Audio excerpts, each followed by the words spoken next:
needs to stand on its own 2 feet when it comes to meeting its military needs. This has become increasingly apparent as Russia's invasion of Ukraine grinds into its 4th year, as well as leaders from across the Atlantic calling on the continent to dip into its coffers to spend more on defence, as well as shoring up its defence manufacturing needs. My name is Angela Scoogens. This is TVP World, and I'm joined here at the European Parliament in Brussels by German MEP David McAllister. David chairs the Foreign Affairs Committee, and he is here to explain the cause and the cost of Europe ramping up its military arsenal. Hi, David. Hello, great to be here. Great to have you on. So on the 4th of March, European Commission President Ursula von der Leyen announced her bold plan to rearm Europe. The main thrust of this is to mobilise roughly 800 billion euros in defence spending.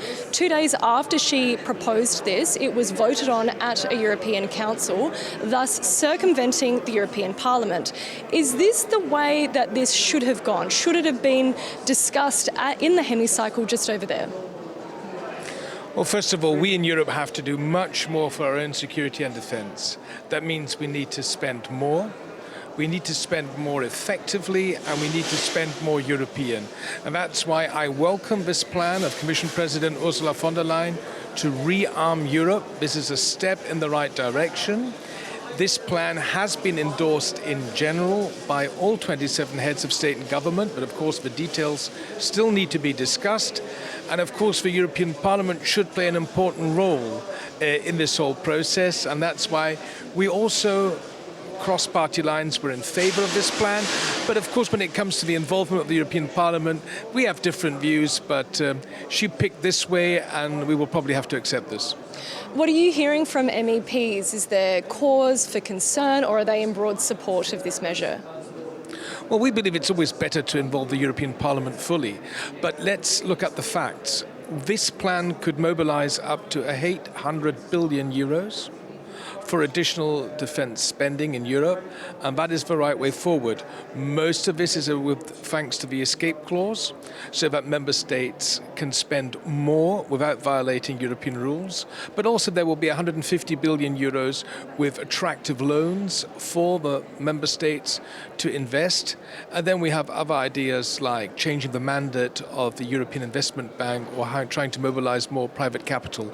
Look, all in all, this is about how can we spend more money quickly, and it will have a real impact, because we have to do something very quickly, and the situation is very serious in Europe.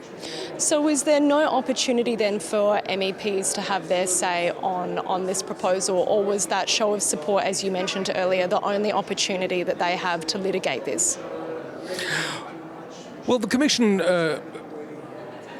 decided to use this extraordinary clause in the treaty, which the Commission can do.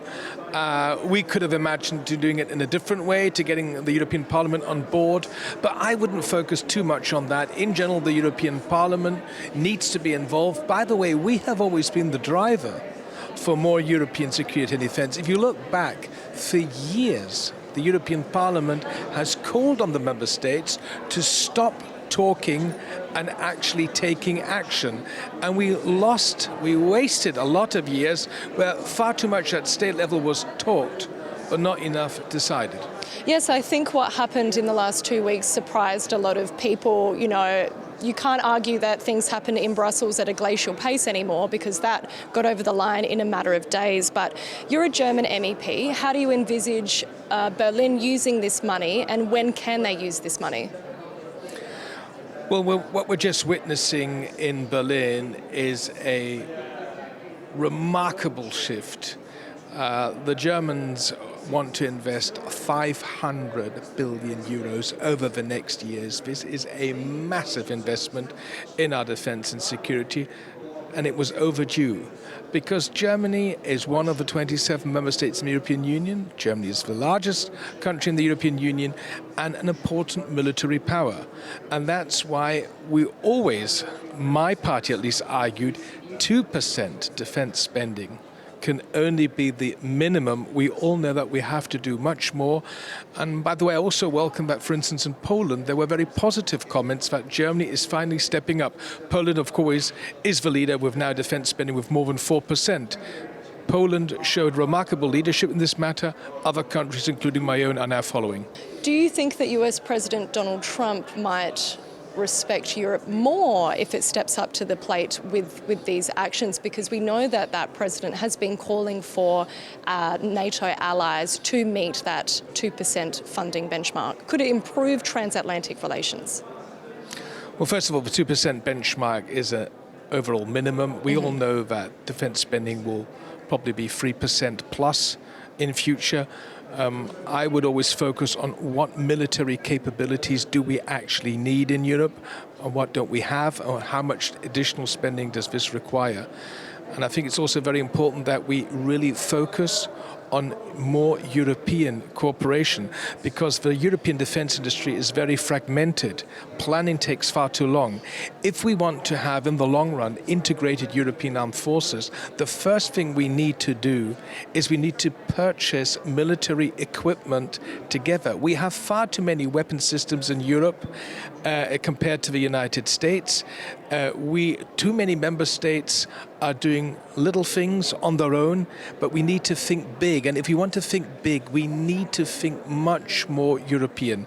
I would always argue, also as somebody who was a soldier in long way back myself, we need the best equipment for our brave women and men serving in our armed forces, but definitely we can invest much, much more in Europeans so that we can actually become more autonomous and more sovereign. So strategic sovereignty is the key word, and that means that we have to move on regardless of what the US president has to say every second day on his social media channels.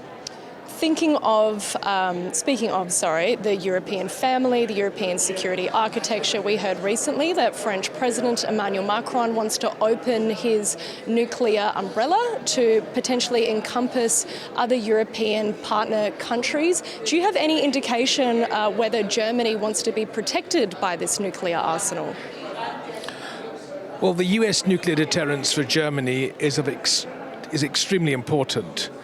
And this has been a given over the last decades, and that's why the US involvement guarantees our security, and that means our liberty in Europe. The French proposals are not new. President Macron has already made these proposals a couple of years ago. But once again, because of the changes in the US administration and their policies towards Europe, we need to have a discussion on this matter. And that's why the presumably next German Chancellor, Friedrich Merz, has shown openness to discuss how we can, in addition to the US nuclear deterrence, also talk about a closer cooperation between the two nuclear powers in Europe, France and Britain, and other countries, including Germany, who don't have nuclear weapons, but who also would like to also be protected by a nuclear European shield. So we are at the beginning of the debate, but we need to really have this debate because so much is at stake. Is there any opportunity, do you think, or would it take a certain provocation for Germany to think about developing its own nuclear weapons? No, this is not an issue at all in Germany, and I don't know any really serious political party or a politician who is in favor of this. No, the engagement in nuclear deterrence, we say in German, nukleare Teilhabe, that means to share our nuclear deterrence with allies and partners. That is the policy of Germany. That will remain the policy of Germany. Germany, Poland, as well as France are a part of the Weimar Triangle. How could you describe Polish and German relations right now? Well, there's a good reason why the Weimar Triangle is so important. France, Germany and Poland, together with Italy and Spain, are the 5 leading largest countries in the European Union. And Poland and France are the 2 most important neighbors for Germany. And the Weimar Triangle is, for me, a positive format how we can really move things forward in the European Union. I regret that in recent years the Weimar Triangle was not really functioning for a number of reasons. I don't want to go into the detail, but if you listen to Friedrich Merz has announced it will be his priority to work on Franco-German relations, on Polish-German relations, and the cooperation within the Weimar Triangle. And I must say there's a lot of respect in Germany for the work of Prime Minister Donald Tusk and his government. Radoslaw Sikorski and others, they are well-known figures in Germany, and we are very keen to improve the relations between Germany and Poland. Yes, so I guess we'll have to wait and see how those relations shape up. But thank you so much for taking the time to talk to us, David. Thank you. And thank you so much for watching. This is TVP World, but make sure that you stay tuned as more news, commentary and analysis is coming up. My name is Angela Scoogens. See you next time.